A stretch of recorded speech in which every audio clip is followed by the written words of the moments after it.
Hey guys, welcome back to Green Chat, where today we're going to take a closer look at the upcoming MMO Pantheon Rise of the Fallen. Today we got some questions from you guys and some other interesting things on the table that is going to be new to Green Chat this week. So we'll see how it goes. And with that, my name is Cleeze, and let's get started.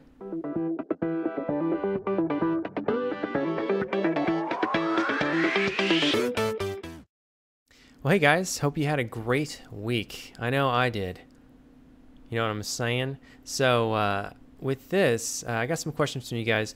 I don't know if you guys noticed the tension in last week's video, but there was tension. I had some tension going on because, I'm kind of running out of stuff to talk about, and I want to talk about Pantheon Rise of the Fallen, and I think you guys like, Pantheon videos, so I'm going to keep it going. I have a few ideas. I'm going to talk about it more in the outro to kind of break up the content that I'm putting out, all Pantheon related for the most part. Actually, it is all Pantheon rated for the part. But something to kind of break up the tempo and keep the content more engaging and have more to talk about, or more new things to talk about, however you want to word that, per week. So that's the idea there. Anyways, this week I actually got a lot of questions from you guys out of the whatever videos. I think it was the last one. Also, people are jumping in at different points and asking questions on previous videos, which are relevant and haven't really been covered. So we're going to do that. We're going to jump into those questions and get those rolling as typical with Green Chat. If you guys are new to Green Chat, this is a place where you guys can ask me questions. I can give you my opinion and hopefully formulate your own on the upcoming MMO Pantheon Rise of the Fallen. Other than that, you can also ask me anything you want. But if you ask me about Pantheon, it'll probably show up in Green Chat. So let's get going, guys. Let's move this train to the next station. So as typical with Green Chat, we are going to start with a super easy question for me to answer. Bam. This one's from, I'm terrible. I'm the worst probably person. The worst. See, I'm already saying it like that. To enunciate or pronounce these names. So, don't hate me. And this guy, you should send me how to pronounce this name. But the name is Kulusjibibai. Kulusjibibai is asking, I have a question no MMO player ever asks. Actually, yeah, nobody's asked this yet. For roleplay, will there be things like text clouds, at least on my channel?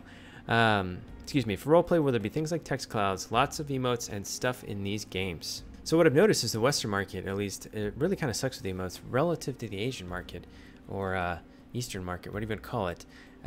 Look at all those games out there. There's like tons of different emotes. You can almost communicate to each other strictly through emotes. But I do know EverQuest back in the day had a ton of emotes, but you didn't actually physically act them out. You, for the most part, sorry, my dog is down there chilling, just trying to have a good day. For the most part, you, if he makes any crazy noises, I'm sorry, I'll try to cut it out. But for the most part, yeah, I would say this is a quality of life issue, or especially for role players for that matter. And I would expect to see it in the game. I really like text bubbles. It's really fun and engaging, especially when you're running with your buddies and somebody says something and you can just keep your eyes on the screen versus looking down at this text box down there. So I would hope they'd implement this into the game. It's something they can easily do, but it's going to be at the back burner of things you're going to be working on, especially with a smaller team. They're going to be focusing on the bigger engines of the game, and this one to do with the social aspect and role playing is going to be a niche thing for a lot of people. And I think I would expect if we push for it, it's something that they can put in the game easily. Not easily, but they can work it into the game. But it has to be something that, especially role players, need to push for in the forums and stuff like that. To expect to see it at launch, I super doubt to expect to see this launch. This is something that comes way later, down the road, as far as these type of features go. But yeah, and emotes as well. I mean, there's going to be emotes in the game, dancing, probably hugging, waving, saying goodbye, welcoming a player, cheering, crying, maybe roaring, or yelling in pain, stuff like that. But as far as the depth goes of the actual emotes and the actions that players make, I'm sure they'll flesh it out. Most games these days do, but I would expect not to see much of that at launch and to see it more grow over time, or be something that they implement later, and the players will definitely need to be on top of them to say, hey, we want more of this, or give them ideas like, hey, this and that, to implement those into the game. Because sometimes you hit a down point where you got people that need to work on stuff, and they can put that in the game. The fleshing out, that's what you'd call polishing the MMO. That's more of a polished feature. So yeah, definitely expect to see it in the game. Not the text bubbles, but emotes and stuff like that, and gestures. But probably at a minimal state when the game releases, and then later on they'll build on that. Thank you for the question, Kulashibjibi. I appreciate it, man. And yeah, send me, or Milady, whichever one. And yeah, send me how to say that. How do you say that? Gosh darn, how do you say that? It's probably broken into like 5 different words and I'm just smashing it together. But let's move on. Next up, we have a comment from Eric Soto. This is kind of a break off from last week's question on death penalty and stuff like that. And Eric's asking or commenting on, the only thing I'm more concerned about are skills these classes will have and how good the skills they are for each class. That's a strangely worded sentence. I probably read it wrong. Basically, but you get the point. Basically, what I'm wondering is what we haven't been told much about yet. I'm sure this info will come at a later time anyways, but I'm worried some classes will not do as much DPS or as strong DPS as other classes. So they won't get invited to parties. We're all very familiar with this if we've played MMOs. Which doesn't really happen until later on, though, because nobody cares at low levels. So basically, low levels, well, play whatever you want. Higher levels, you know, things really, the crowd starts thinning. And if skills are useful to the party when they are needed for a specific effect, like, oh, we need a mage for this. Oh, we need a hunter, excuse me, not a hunter, a ranger for this. Oh my God, I'm so sorry. Sorry again.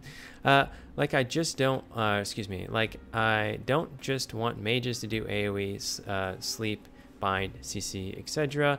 It would be nice if a ranger helped that too.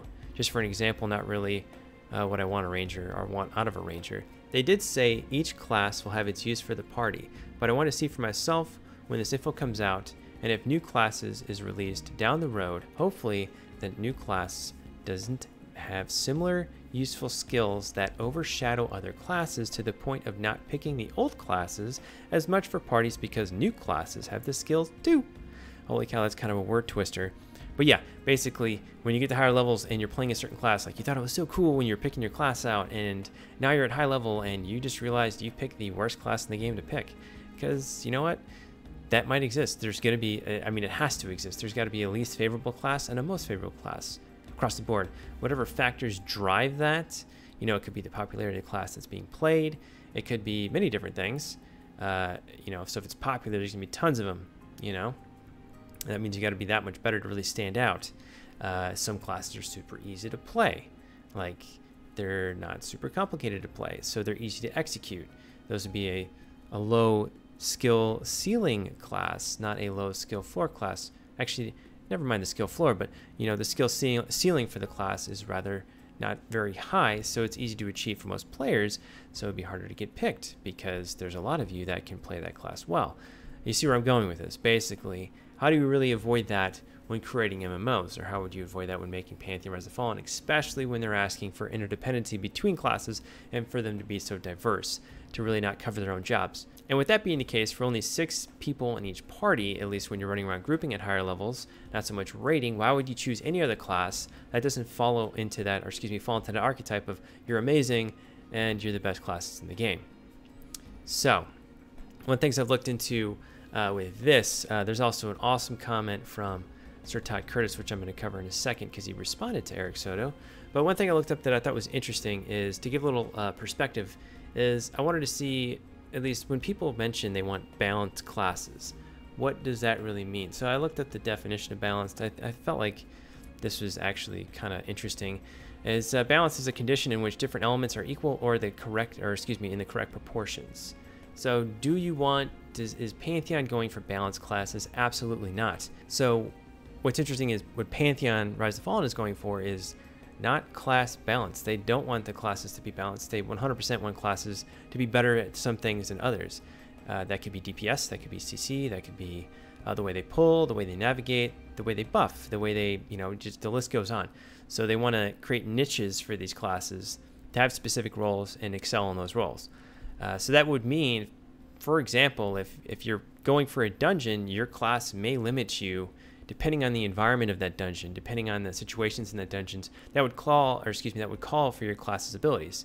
So the other thing I looked up was competitive, and as good as and competitive is as good as or better than others in a comparable nature. So I would say what Pantheon is attempting to do, and you could almost argue that balance and competitive is so, you know, so close to what you're shooting for, and I think that's what most people say when they want balanced classes, is maybe they want competitive classes. So that's it, as good as or better than others in a comparable nature. So you don't basically need to be balanced, you just need to be comparable. Like, you know, this guy's comparable to me in this sense, or I excel here, he excels there, and you can choose your poison or make your choice of what excites you as a person. You know what I'm saying? What gets that engine boiling, or what gets that thing going in there is what you need to pick. So it's really up to you, but yeah, the classes will not be balanced. They will intentionally be imbalanced in the sense that you will fill a role. And yeah, now that where that comes into question is like 2 DPS classes, let's say a rogue and a ranger. A ranger will have some buffs, but then again, the druid will probably cover some of the range. So, I mean, being a hybrid, the ranger will also have buffs that share from other classes that'll probably have it stronger.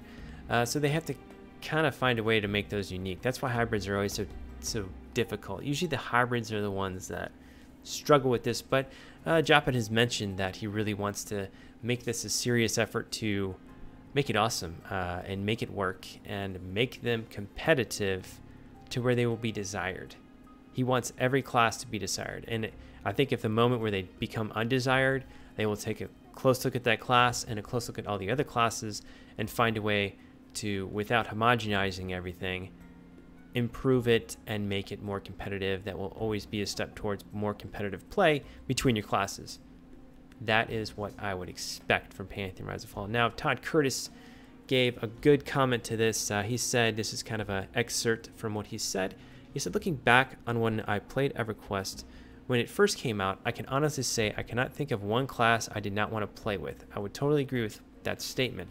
And Pantheon is going to be very different from most games we're used to, because MMO gamers who only played WoW or are newer to the genre is very different from what Pantheon is going to be.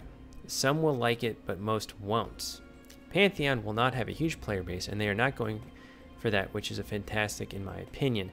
I think what TaKa is trying to say here, which I've already kind of covered in the past, is that not that Pantheon won't be the most amazing game ever on the face of the planet, or that it's going to blow our socks off the day it releases. I think what he's trying to say is that it's not a game for everybody, and that's kind of why MMOs got to the way they are. And the method and like the algorithm of current MMOs kind of lends to make this much more of an issue, where certain classes really get left behind and they're at the bottom of the pack. Because when you're playing DPS, you know, you've got those little DPS charge, and you look at your guy down here and you're like, oh, this is me. And then this guy up here that just destroys you, like does double your damage. Nobody wants you.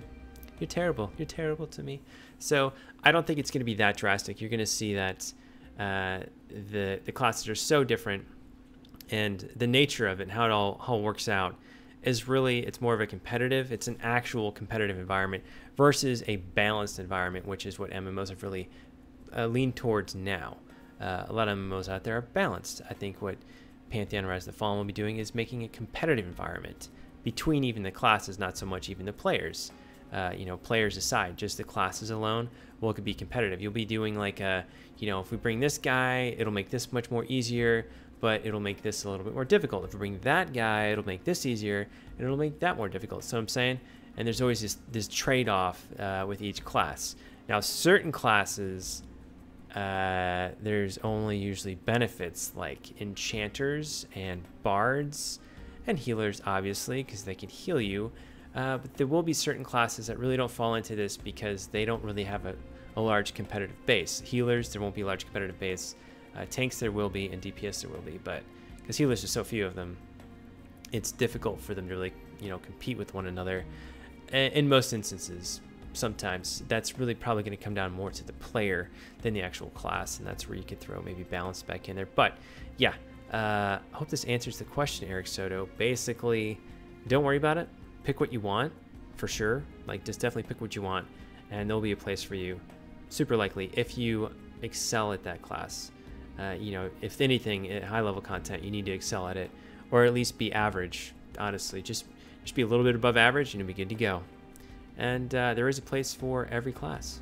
With how complicated they make the encounters in the later in the game, they're really just, they do a good job of finding a way to utilize their entire class base, which a lot of games also right now do struggle to do. They, you know, certain classes are always used for certain classes are always used for their abilities, and it just kind of gets this repetition going where it's like, oh yeah, you bring these tanks, you bring these DPS, you be good to go. This is the best. You know, very, very often do you not shift from that model. But in Pantheon, I think it'll be always very organic and always shifting and going with the fly and picking people up and then changing your strategies out and getting it done. So with that, let's move on to the next question. So next up, we have a question from Todd Curtis. He had mentioned the response to Eric Soto about the previous question, but I figured I'd mention this because I really liked his response to Eric Soto, and just to kind of to recapitulate what we just talked about for a little bit. But have you done a video on differences between classes and class interdependency? I think it would be a great subject since most people nowadays expect every class to be able to do everything. LOL. So yeah, just to hunt it out and just to kind of give Todd Curtis little props because I liked it. Yeah, basically what I was saying, every class is going to be different, and they have their interdependency. They are not balanced, and it's like more of a competitive environment, actual competitive environment, and not balanced classes. So expect that from Pantheon, which actually is very exciting. It's really fun to have a class that just jams at what you do. So you pick what you like to do, and you're amazing at it. You will be better at it than any other class in the game, and it's very refreshing. Because what game right now really gives you that type of angle in your adventures? Not many. And what also it does is allows you to lean on other players in a different way than you would normally do in other MMOs, which is really awesome as far as you know, giving that spark to a social environment and a socially driven, multi-massive online role-playing game. All right, next up we have a comment from AK907 Silvers. What do you think about weapons with their particle effects, flaming swords, glowing effects, etc. being rare and sometimes special? Or excuse me, something special. I hope the game isn't flooded with these because it takes that sense of accomplishment and coolness away when someone does spend the time to acquire them. Whether it will be by long questing or taking crazy risks, doing an insane dungeon crawl that could have 3 to 5 hour corpse run if the group wipes. When you see people wearing that, I love particle effects, man. The first time, like, I know you guys are like, whatever, but particle effects in the past were really not a thing. When EQ first came out, or these games first came out, you know, you just had a sword and that was it. And this what looked cool was like the shape or the way the sword was designed and stuff. And then in EverQuest, I think the first time I came across it was a druid. Their sword was a little scimitar and had little like leaves, like little maple leaves, like just floating off it in different directions. And I was just like, what is that? Like, blew my mind. It was the Druid Epic 1.0. And then I saw the singing sword for the bards, which has like little musical notes just floating off of it. And that double blew my mind. And it was amazing. And now they're kind of everywhere. And I think, yeah, they should definitely bring this back in Pantheon Rise of Fallen for sure. You know, they've mentioned many times Rag to Riches. Like, that's really going to be a focal point of the game. And I don't think you'll see everybody running around with sweet effects on their swords. I don't think enhancing your sword will give it an effect unless it's like a super awesome enhancement or an enchantment is more of what I mean. But yeah, expect these particle effects especially to be rare and mean a lot. So if you see somebody with this type of weapon, you're going to be like, whoa, dude, sick. Like, what's up with your dagger? But yeah, thanks for bringing that up, AK907 Silvers, because hopefully I can particle effect this one to you. But yeah, expect it in the game. Pantheon Rise of Fallen will have particle effects. Expect them to be super rare. So if you're like, oh, I need to pretty up my stuff, and if I can't get it by level 15, no bueno, I hate this game. You know, expect it to be quite a bit of effort just to get magical looking gear. You're going to be in like, you know, fine looking clothing, probably at level 50. You're going to be in like, you know, really, really nice looking clothes, but nothing that's going to be blowing like, you know, like your shoulder pads won't like detach and like, like make some weird like movement and come back together, or like fire on you or something. Maybe, but nothing crazy. Nothing crazy. It's going to be very typical. And then once you get the really, you know, the people that really put the time into the game and get all the crazy gear and do the raids and do all the epic quests and get all the amazing stuff, then you would see, or then you should see these particle effects, flaming swords, glowing effects, etc. That will make you go, wow, what is that? What do you got over there? What's going on? What's going on over there? So, yeah, thanks for the question, AK907 Silvers, and or the comment rather. And let's move on to the next one. All right, so next we have some comments from you guys on the death penalty. So last video we talked about death penalty. This time I'm personally not going to talk about death penalty. I may a little bit here, but these comments you guys spat out were pretty cool. I just wanted to, you know, just at least touch on them to give you guys this credit. Like, hey, thanks for the comment, and I really like the perspective it gave, and I'd share it here, even though you could read the comments. But whatever, let's do it. So Beard Homestead was like, hey guys. Corpse runs should be something you really don't want to do. You should hate doing corpse runs. That's the whole point of corpse runs. Dying shouldn't be taken lightly. One shall respect life. I added a lot of words in there, but basically, you should hate it. You should hate it so bad that it should almost make you hate it that much more. You should hate corpse runs. You don't want to do them. Who wants to do a corpse run? That's the whole point, is they're putting something in the game that you hate, and that's important because, hey, it makes it that, you know, it's like you shouldn't like getting your leg blown off. Why would you like getting your leg blown off? You shouldn't like it. So Beard's Homestead saying, hey, no doubt you shouldn't like it. That's it. But hey, I don't know why it's funny. I didn't even really think of that. Like, hey, you should hate this. It's supposed to happen. You're supposed to hate it. So okay, we're gonna move to the next one. Oh my god. So next comment about the death penalty. All right, so this is this next comment about death penalty. It's not super death penalty-ish. It's actually kind of a segue I wanted to do a little bit. So it's from Chobo. Chobo saying, I'm with you on keeping corpse runs. Basically, encounter difficulty and death penalty go hand in hand. Hand in hand, my friend. Hold each other's hands. And there needs to be balance. That word balance. It's finding its way in there.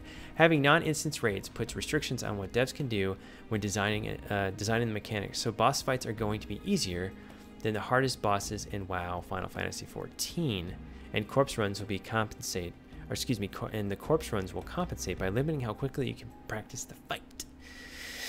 If you want to remove corpse runs, then the bosses will have to be harder. Now you're asking for them to make hard bosses in an open world, which I think is nearly impossible due to constraints throughout the life of the game.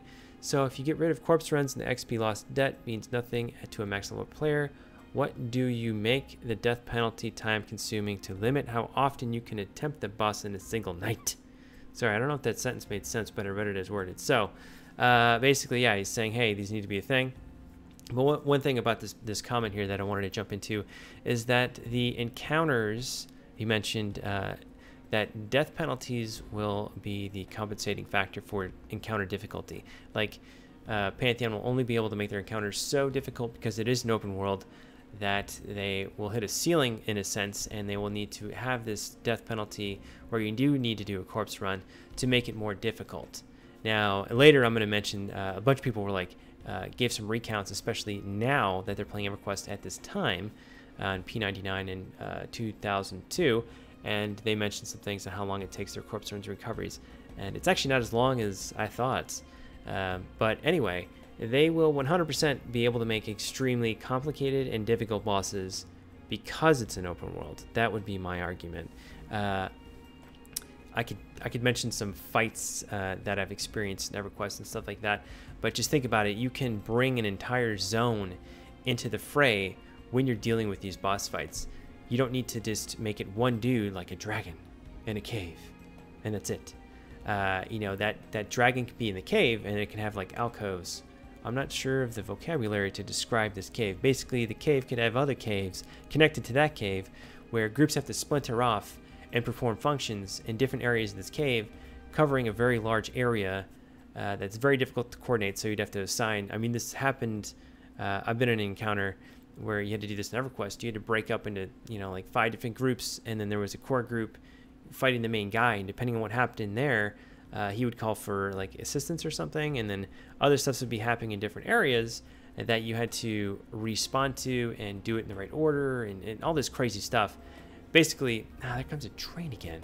Let's take a little break. Wait for the train to end. Freaking trains, man. Basically, I think you know what I'm saying with this anyways. The train has passed, by the way. Sorry about that. Because it's an open world, they can make the game, or the encounter, excuse me, much more complicated and difficult, even with the corpse time, excuse me, the corpse runs and stuff like that. Now, one thing I went through out there with corpse runs, which is pretty interesting, that nobody's really mentioned, is let's say Chobo, that you're running for the cave entrance and we're wiping, and you know, we're like, no. Let's just say we're in a group. Let's just say we're in some dungeon and there's goblins, man. We're fighting goblins, and then like we're hitting hard times. We're hitting really hard times, dude. And I'm the tank. Let's say I'm the tank, and you're like, we're not gonna make it. We're not gonna make it, Cleeze. Oh my god. And I could be like, don't worry, Chobo. Run for the door. I got you. My blood is yours. And you're like, what? And then as I say that, I just run off into the distance, and just like all the goblins are just smashing on me, like ripping my armor off me, and I'm like bleeding everywhere, and you're like, no. And then you run out the door, dude, and I'm like, ugh, and I die. And I sacrifice myself for you. That builds something. That means something. It means something big sometimes in this game. So that's another thing Corpse Run throws in there. You could sweep somebody off their feet. You know what I'm saying? Bam. Yeah. All right. So next MR is, I wanted to jump on this one. Next MR, just MR, is responding to Chobo. And this, I just wanted to say this real quick. One thing, word of the day. MR is using this word called opine. I've never seen it before. It means my opinion. So pretty cool, man. Just my opine on your post. I thought it was like a typo or something, but it's not. Just my opine on your post. And I got that pronunciation from Google. So if it's wrong, dang. It really doesn't seem like it'd be that hard to strike a good balance. Man, this balance. Damn. I think he's referring to death penalty with corpse runs. In EQ, as long as you bind, you're not having too much of a hard time on a corpse run. That being said, it doesn't matter if you're bound outside the dungeon. If you die deep in the dungeon next to a named mob, then you'll need to find a solution. You'll need to find other players' help, perhaps an entire other groups to help, which has happened many times because there's pullers, remember, in these groups. They're going to be running out scouting, and they'll have no issue like, oh yeah, we can just go over there and grab you, whip you into our group, he res you, bam, boom, boom. Some groups will help other groups recover because those, groups interdependency where if there's one camp here, another camp over here can actually support the fact that this camp's here. You know what I'm saying? Like, in a sense, they kind of support each other by keeping areas clear and making less bad random things happen that you wouldn't suspect, like RNG and stuff like these spawns happen or these patrols, whatever. That's the kind of intangible dynamic us fans of the classic MMOs like EQ want in a game. But I understand that someone who has never played EverQuest might hear the words, or might hear the worst of the horror stories, which, yeah, I agree, a lot of people are throwing the horror stories out there, and wonder why anyone would ever want that. But that all ties back to the philosophy of the game. It's a tabletop inspired, it's a game with high fantasy adventure. Without the difficulty and challenge, there is no game. Most of the magic is in the places code never touches. Sick. That's why they feel so alive. Can't agree more, MR. Love the comment. And yeah, that's it. That's all. I'm gonna move on from this death penalty stuff, guys. Corpse run bananas. But everything we just talked about is really, you guys are doing great. I'm digging it. Well, let's move on. Let's move on. This is good stuff. Next up, we have a comment from Mr. Dulvasaurus629. Mr. Dulvasaurus, I'm probably not saying that one right either, is saying, I can't get past the mustache ellipsis with too many periods in there. I'm out. Out. You know, I'm sorry, man. Sorry. I'm sorry, I really am. That's it. That's that comment. So let's go to the next one. All right, so now that new thing I was going to try in Green Chat, or that I mentioned I was going to try in Green Chat, is story time. So you guys sometimes write some comments in there. It gave me the idea. If you got any cool stories, just write them in the comments, like old EverQuest memories, something that really stuck out in your head, like, man, this is so cool. And I'm going to tell them to you guys in whatever voice I think your players sounded like in the game at that time. So first up, we have a story from this guy. That's his name, this guy. Now, I'm going to, again, try to sound like I think your character would sound like in the game. This one doesn't read exactly right, but I'm going to do it anyways. So I'm not trying to make fun of your character. That's just probably what he sounded like, okay? So, I remember when my friend playing EverQuest found a random lantern that had better stats than his axe. That was cool. I remember doing a corpse run in EverQuest after I died running into a high-level mob. Some group was getting ready to fight. I ended up pulling the whole mob, not just half the mob, the whole mob, getting the group killed while trying to collect my SH, you can figure it out, T. Some of my favorite gaming memories. That's the guy. That's the guy's favorite story. That's his favorite gaming memories. He shared it with us, and I shared it with you. Thanks to the guy. Next story. Okay. I'm only going to do 2. I'm only going to do 2. Okay. Only 2. So next up, MR is saying, I remember once in Lesser Fadok, I think. I barely had any idea what I was doing. This was in the year 1999, of course. I saw a large group of about 20 people fighting something. I stood nearby to watch. Sorry. It's so dark in the forest, it's hard to speak. During the fight, a Eurodite walked over to me and told me I should probably back up because the mob had a big AoE spell. I was like, what is AoE? I died. Someone rezzed me. I got mad buffs and went on my way. I thought it was the coolest thing I'd ever seen. Can't wait to experience the community of Pantheon. Thank you, MR, for that story. Dang, man. Good experience. I've had some like those. And yeah, what is AoE? Gosh, I hope I figure it out one day. So, last one. This is the last story here. I said the last one. This is the serious last one. This is from Jozo. This one's from Jozo. I'm currently playing Project 2002. EverQuest right now and had raid wipe with Vexta. I'm sounding like a goofy, dumb, stupid. I'm going to change that. I'm playing EverQuest 2002 EverQuest right now and had a raid wipe in Vexta. Of all places, and corpse runs for 35 players took 45 minutes. I don't know how I chronologically track this besides magical tuning forks that I've built in the caves of Nuando. I made that part up. Because how do they know how to tell time? Maybe it's the little stopwatch. These spazzed out kitties over dramatized corpse runs. Calm down, Ratlin. Kitty corpse runs were never as bad as you think. Yeah, I totally agree. They were never as bad as you think. They're pretty cool, though. They're painful, but they're not that bad. All right, guys. Holy cow. That's it for story time. So if you guys have any cool stories for me, you could spice them up and I will read them here. I'm probably just going to save like maybe 1 or 2 stories. I know I did 3 right there because I didn't feel like it was fair not to leave them out. But hey, if you got stories for me, leave them in the comments below. Also, if you have any questions for me about Green Chat, any questions about Pantheon, want my opinion, whatever, want to bring it up to just, hey, banter around a little bit, throw that in the comments below as well.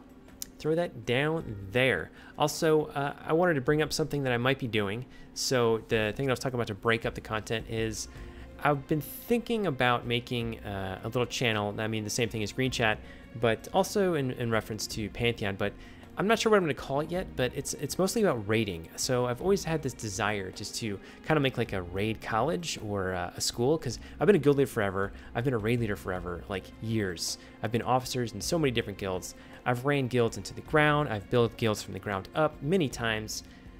And I feel like I have a lot of information out there that really help any player, from like the worst, scrubbiest pile of rags on the floor to the greatest king of Mount Tubulan in the greatest guild of all time.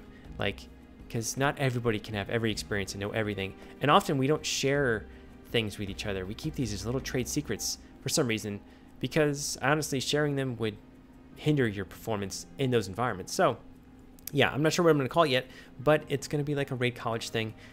Maybe Lit's Raid, I don't know. I'm not sure what I'm going to call it. But yeah, that's coming on the horizon as well. So hey guys, if you liked what you saw, consider liking and subscribing to get notifications for future uploads I do. Also, I'm learning this thing as YouTube here. If you do subscribe or do like or dislike, whatever you want to do, it does help the channel and spread it more. Basically the algorithms and stuff like that. Hey, if you do it, hey, it helps me out. Whichever way you want to do it, just do it. Do it up. Do it up. I appreciate it. Again, guys, thank you for watching, and I'll see you again really soon.